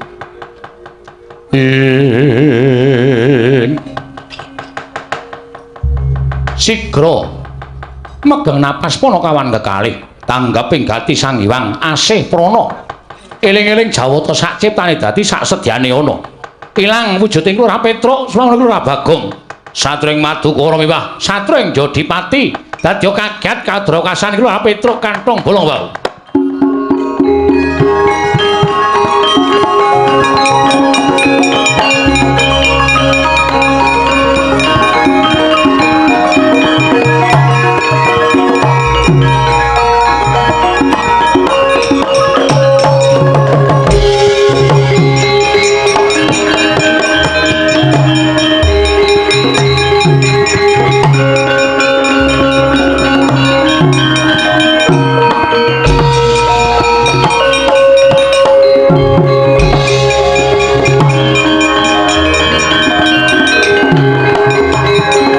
Bumi gonceng langit kelap-kelap katon lir kincanging risang mawe gandrung sabaran katulu wukir moyak mayik kita wis salin wujud Panakawan. Kula wujud menapa ulun? Petruk wujud Raden Janaka Werkudara utawa Bagong wujud Raden Werkudara. Waduh. Truk. Delokna aku, Truk. Wah.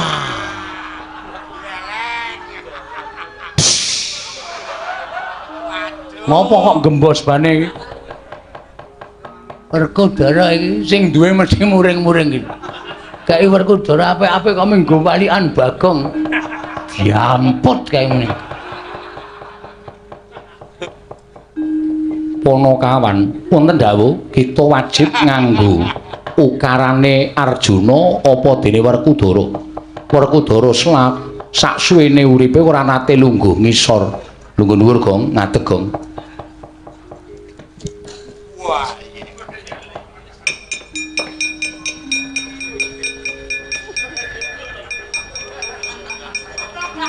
Ane kleru. Sudu, iya. Arjuna wonten maring dawuh pukulun. Yen Petruk memper merga suarane tiru sapa-sapa bisa. Arjuna wonten maring dawuh. Raharja saprapta kita tansah pinanganing kawidadan. Nering sambi kula kepareng kula ngaturaken sembah. Sumangga ming pangabekti kula kunjuk pukulun. Durung. Ngampet tambegan ket mau. Werkudara.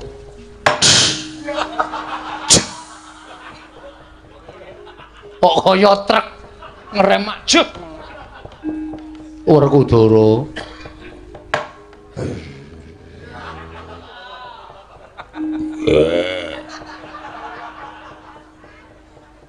Aku nyebute piye, Tru? Kakek Wenang. Kakek nenek, kakek Wenang.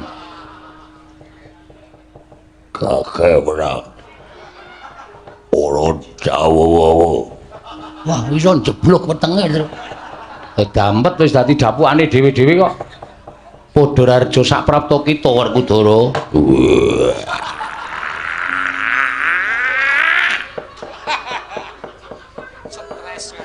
Tansah pinayungane kawidadan nderik sampi kula. Wah, kakek nenek di mana? Wah, sembrono kong. Wah, sudet. Iya. Marep nyudet wae iki. Kita ulun nutus mekaten pukulun, mekaten. Ora mekaten. Werkudara ki ora basa. Iya lali. Mbok kongkon menyangeti kakekku ora budal numpak om. Ngene wae, Gong. Piye? Kowe ora usah omongan, aku sing omongan aku ndak ketara. Wes. Role.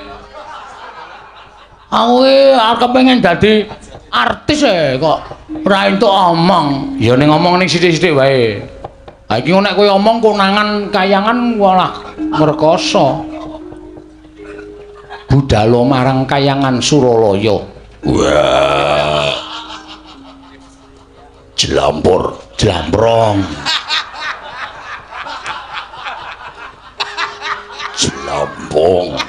Jlamprong kok jlamprong.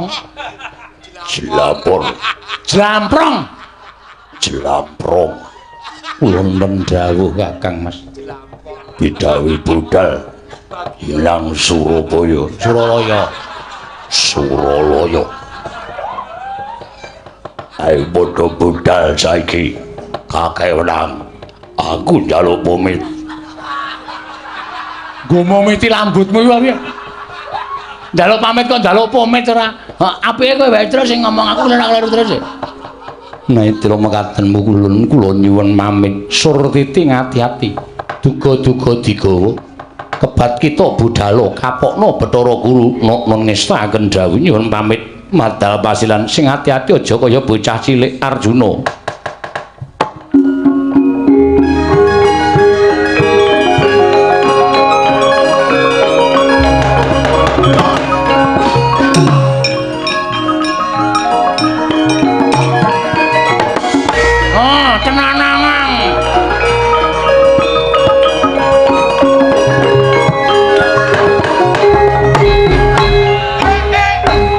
Apa kowe? Wis ayo gek menyang kok dadak suwuk barang iki. Gawu gong ora. Wow. Werkudara kita arep ngopo? Sepisan. Aku njaluk pangestu merga pegaweanku ora baeng-baeng.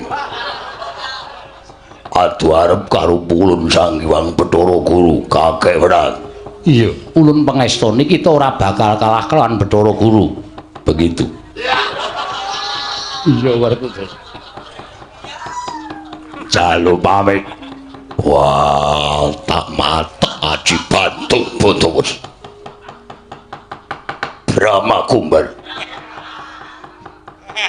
Jalu pamit kakek belang. Sing ati-ati aja kaya bocah cilik eling suarane sing gedhe. Iya. Aja nganti malik cilik mengko ndak kunangan. Iya, aku nek malik cilik.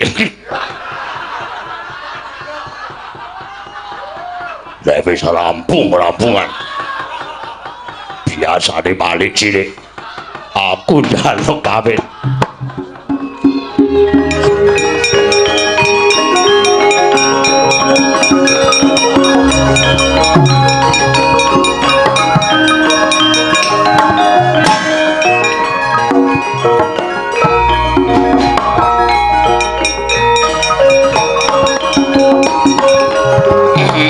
Rasito.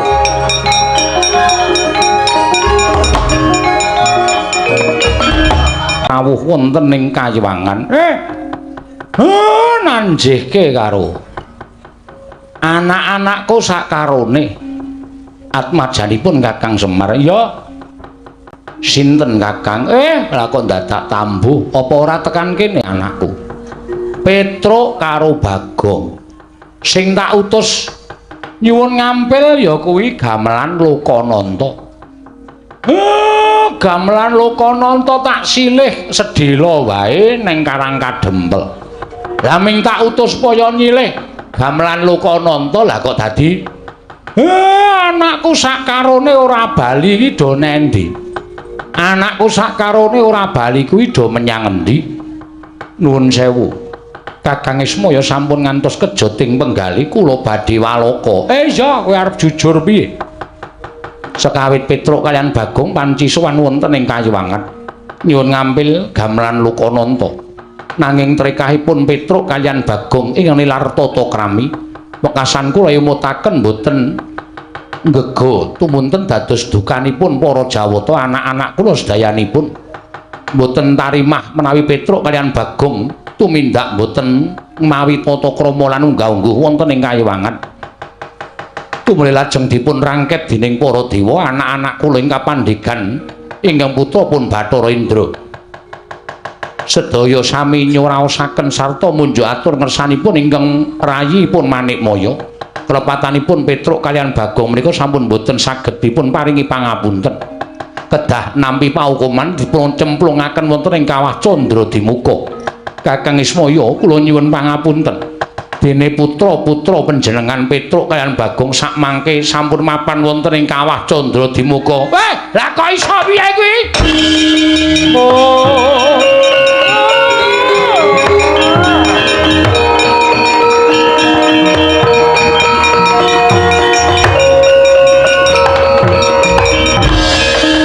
Suram Tiwankara kingelir manguswa kang layon denya ilang kang memanise wadananira layu kumel kucemrah nyomaratani ing Petruk Bagong kowe lah kok ora kenyono-nyono ora ngimpi apa-apa kok aku kelangan karo anakku sakarone Petruk Bagong. Matimu ora mati siya le. Kowe mbelani karo wong tuamu ning apa Semar ya ming arep meneng wae nek anakku loro dadi korban. Nggonmu mung kepengin nyuwun ngampil gamelan Lokananta. Kowe nendi le anakku Petruk karo Bagong?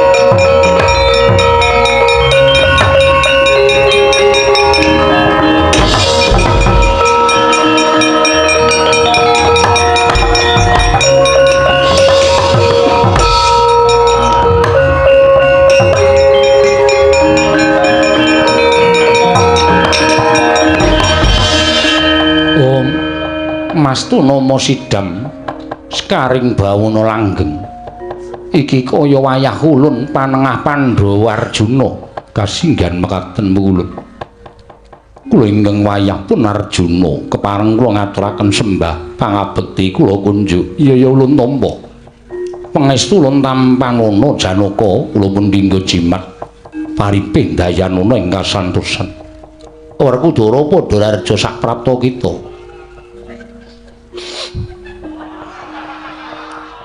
Werkudara padha raja sak prapta kita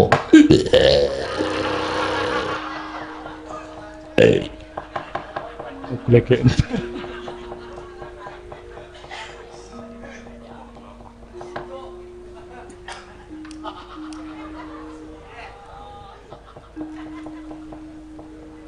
Guru kakekku aku aturake basaku atur iya Werkudara ulun tampa pangestu ulun tampanana tak gegem tak unyet-unyet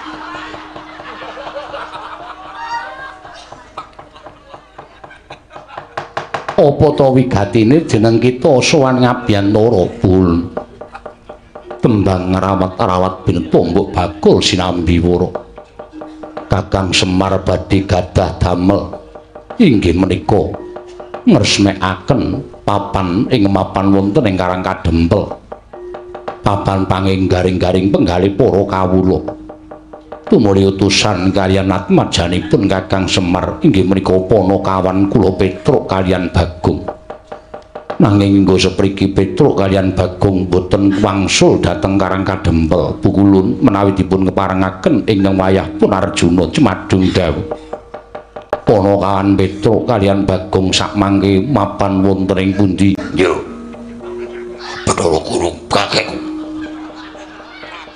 mula waksulana pitakonku Petruk karo Bagong iki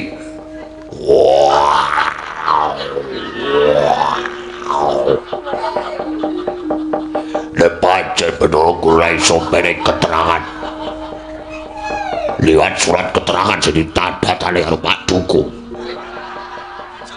aku ora trimake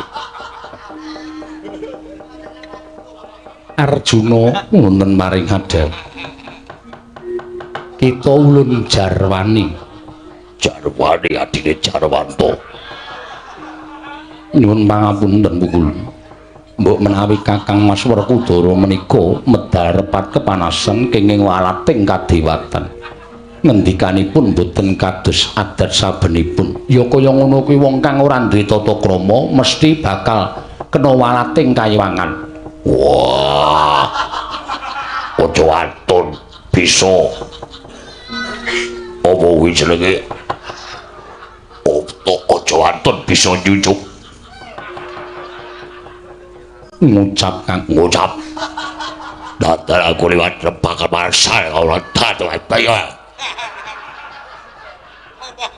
kita omong apa wah Bathara Guru kupinge dipresake ora krungu omongane teh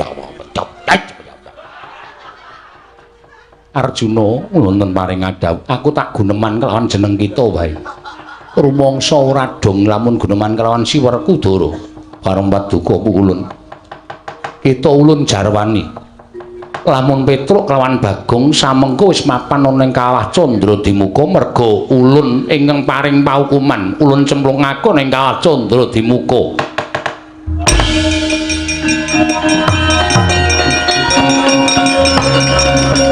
Kakang Mas sabar Kakang Mas sabar Kakang Mas Kakang Mas sabar kula aturi sabar kula aturi nyiram mawitir taning kesabaran wah ora dolo babar pisan yen to Petruk karo Bagong dicempluke nek kula pernah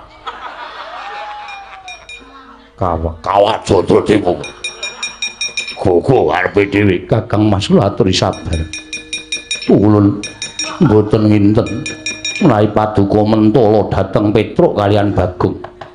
Ing mekaten kula boten narimakaken menawi paduka pukulun boten paring panggesangan kalian Petruk kalian Bagong sampun mapan wonten ing kawah Candra Dimuka.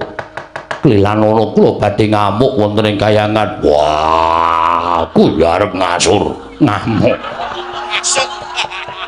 Aku ya arep ngasur nek kapur nek kayangan. Wah, mau udet-udet. Kuku Pancalaka mbodadine Bathara Guru. Werkudara, Janaka, yen kita arep wani kalian panjenengan ulun, kita malah keluputan ora perdilu. Kakang Mas, kula suwun panjenengan kendelke mawon. Pangandika panjenengan klenta-klentu. Klera-kleru karo ngene sapa? Kula aturi kendelke mawon. Wah. Aku nesu. Inggih kula ngertos. Kula tetep badhe nyuwun supados kula dipun cemplungaken ing kawah. Yen kita njaluk cemplungke kawah, apa kita njaluk ulun sirnake? Wah, Kakek. Aku sirnakno babar pisan. Kula atur nyirnaken dhateng pun Janaka, guntur geni guntur angin sirnakno Janaka lan Werkudara.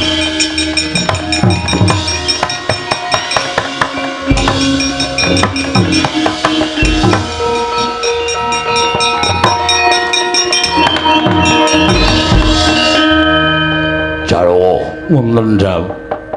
Iya apa dewa kok dolanan kembang api? Menika guntur geni guntur angin. Kula lan panjenengan Kakang Mas mboten menapa-menapa kenging guntur geni guntur angin. Wah. Wow. Kakang Mas wahipun sekedhik mawon. Wow. Ketiban Cestri Sula. Radi. Aku dilindungi Cestri Amin. Dewano regane kaniku mara mati dening aku kowe. Oke lan aku dur.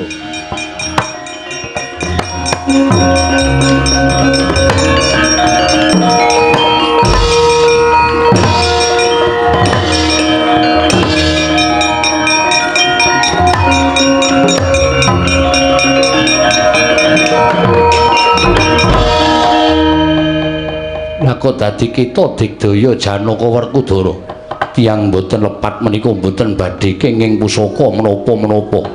Wah, wong dodol kupat ora bakal kena pusaka apa-apa. Kakang Mas ngendika menapa? Kowe mau apa-apa? Tiyang boten lepat. Waduh, guruku wong dodol kupat. Saya esuk. Ora ana kegumono musik, ora panik aku kejaba mung tumbuhaning sego. Kakang Mas menika werna-werna. Menawi kulun boten saged nyirnaken dhateng kula, paduka ingkang badhe kula damel lengser saking Silakanda Waru binangun pukulun.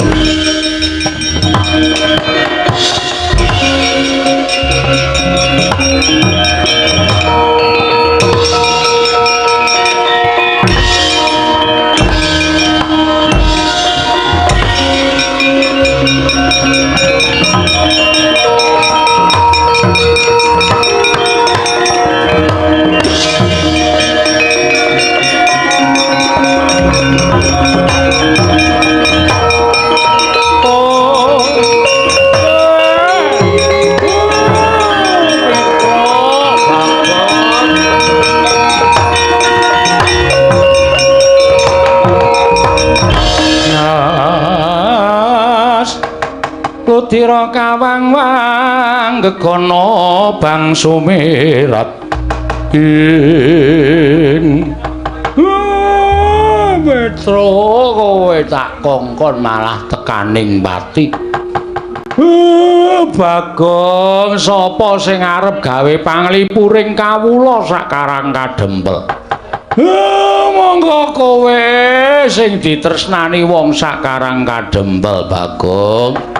Wah Petro ora nyono kowe tak gaweke beskap tak gaweke blangkon malah mbok nggo sangu mati. Bagong kowe kok mati kok nganggo training tok. Aku piye iki ora duwe kanca? Kancaku ming gareng.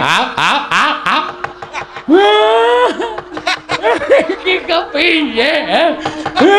Semar ora iso urip nek ora ana Petro, ora ana Bagong. Aku tak melu nyemplung ning kawah wae carane. Kakang Semar.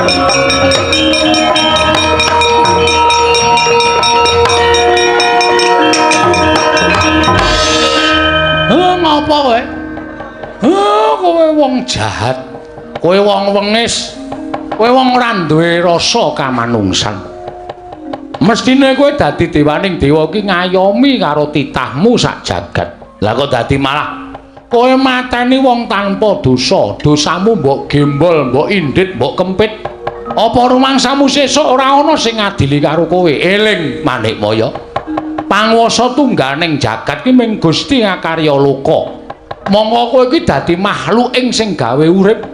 Apa rumangsamu kowe tumindak ala kowe ora diitung dosa, tetep po diitung dosa. Kowe mateni anakku Petruk, mateni anakku Bagong. Utangmu sesuk mbok saur karo sing gawe urip kapok kowe. Wis ora usah dadak kowe nyanak-nyanak karo aku.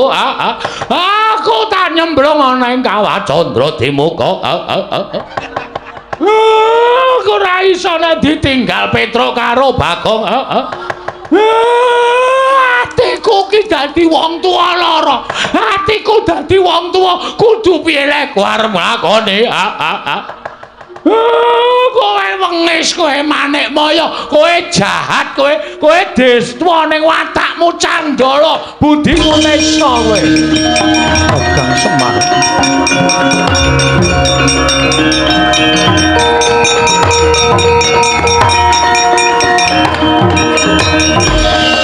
Kakang Semar kula nyuwun pangapunten. Kula dosa Kakang. Wong ki anggere wis nglakoni lagi sadar kula dosa. Sega wis dadi jenang.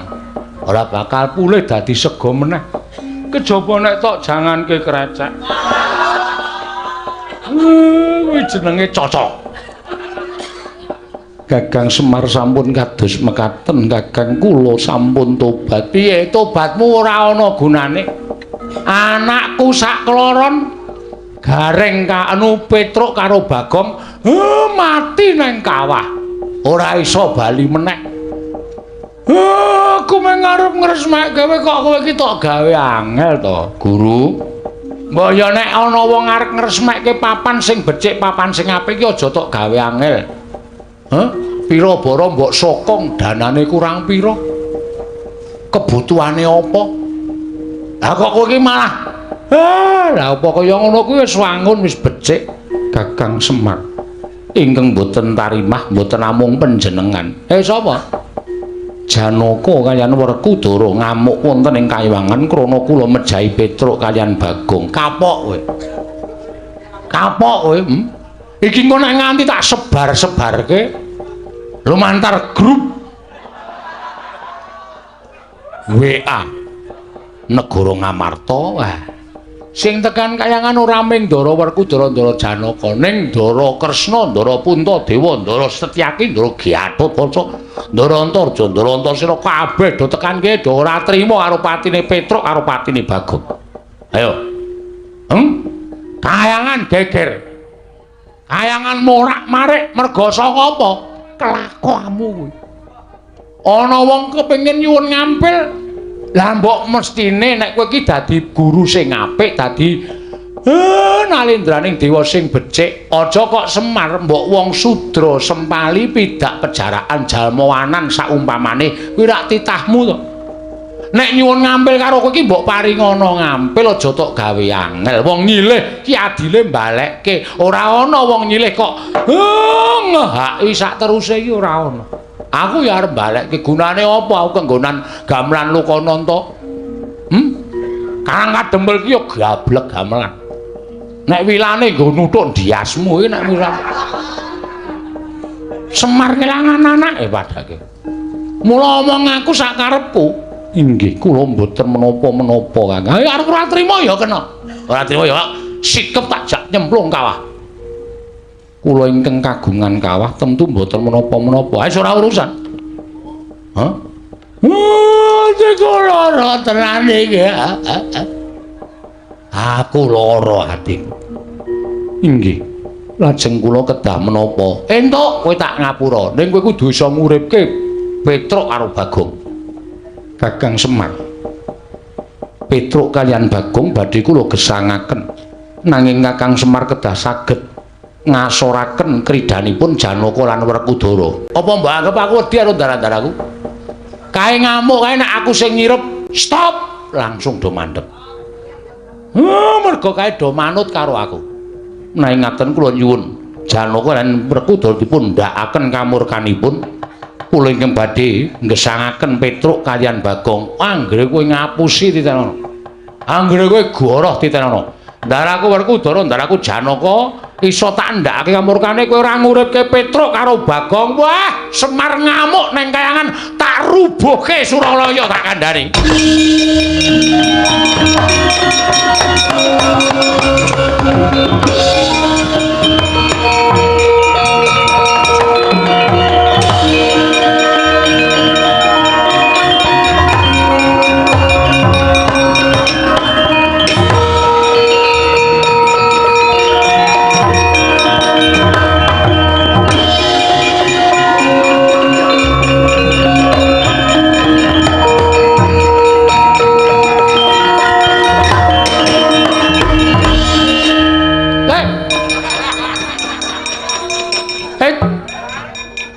Kakang Semar. Ndara kok ketemu kula kaya kipa-kipa. Kaya moh ketemu. Kakang Semar, aku tak dhisik. Mangke riyen. Aku dikon bali Sembadra. Lenggase. Lenggase.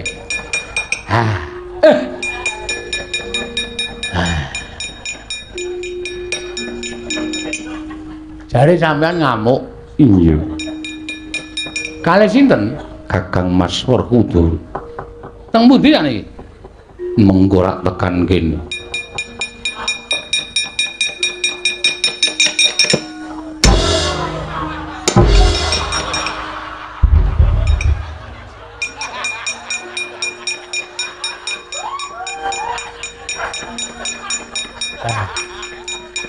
Ndara Werkudara kok nendang. Wow.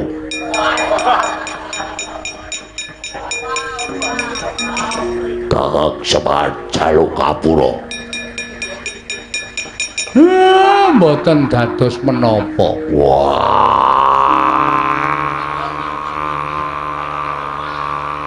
Yuk.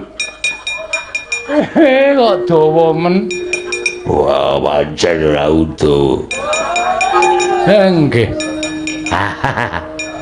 Sampeyan do ngamuk teng kayangan mbelani Petruk kawan Bagong. Ngris temlungaken kacondring kuwang semua. Mangiriyen. Tak.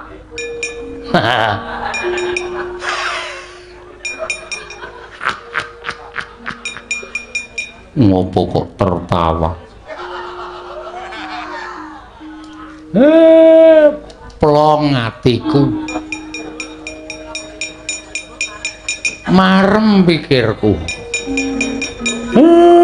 Lah kok iso ada wujud kaya ngene? Kakang Semar, aku bendaramu. Iya. Ndara Werkudara, Kang Semar, aku majikanmu. Ndara Werkudara kok ngendika majikan. Syukur. Ayo do salin. Sing dandani kaya ngono sapa? Kakang Semar, salin kepiye? Salin ora sae tak uyuhi. Inggih. Ngestakaken dawuh iya Kakang Semar. Ndara Werkudara salin. Wow, jengkulmu mlocot ora? gawe Werkudara glelenge ora jamak. Ora ajar dhewe-dhewe kok.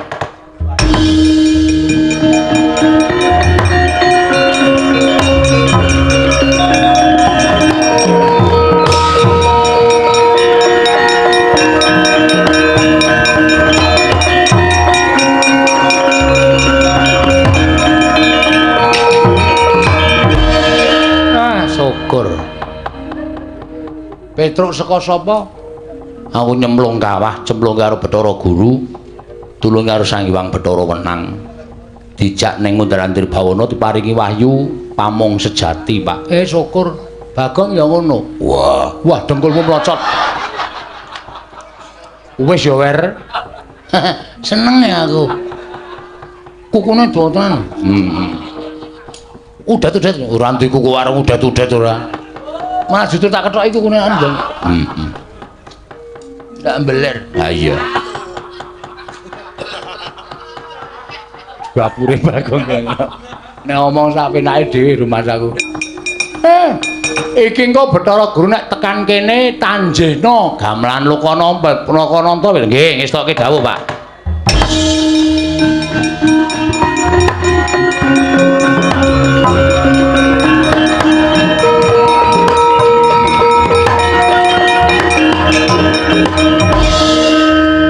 Kakang Semar Petruk malah wonten mriki. Kula ingkang dados Ndara Janaka Pulun. Lah Werkudara. Wah, kowe menengo ta Mir kowe iki ngisruh manane ora. Nek arep glarang e. Wong wis wujud Bagong kok isih wawe-wawe ora. Kula apa Kulun? Mastu nama sidhap. Malah ulun rumangsa kewirangan merga saka tingkah laku ulun ingkang wani mentala bakal nyirnake Petruk kelawan Bagong. Ana tetembungan sapa sing nandur bakal ngunduh. Sapa sing ngilih bakal ngulihake. Sampeyan pukulun sampun nandur piyala dhateng kula kalih Petruk. Mula sampeyan ya tetep napa jenenge niku? Nyaur. Kalih debt collector. Utang apa nyaur debt collector? Kakang Semar, piye? Gamelan Lokananta kula aturaken wonten ing Karang Kadempel, Kakang. Nggih, matur nuwun manik kaya.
Kresna sinayeng manggelung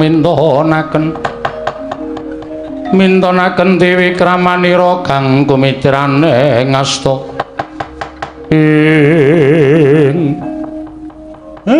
ndaramu malah rawuh.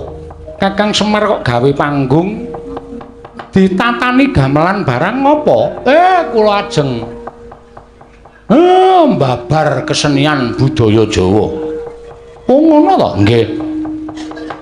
Lah kok papane ana ing sak caketing Karang Kadempel, ana papan bawira akeh. Para kawula ingkang padha mapan ana ing kono, pancen iku papan wisata kagem enggar-enggar penggalipun para masyarakat kawula sedayanipun. Radal. Wah. Yen ngono pancen bener apa Sri Kandhake Semar. Wah, Werkudarane kok ora nganggo sing gembleng ya, Gong. Kuwi padha wis tak resmekke tak takokke pancen ya. tunggal asta. Wah. Wes, lumayan. Lah terus saiki piye? Kula mang sekseni.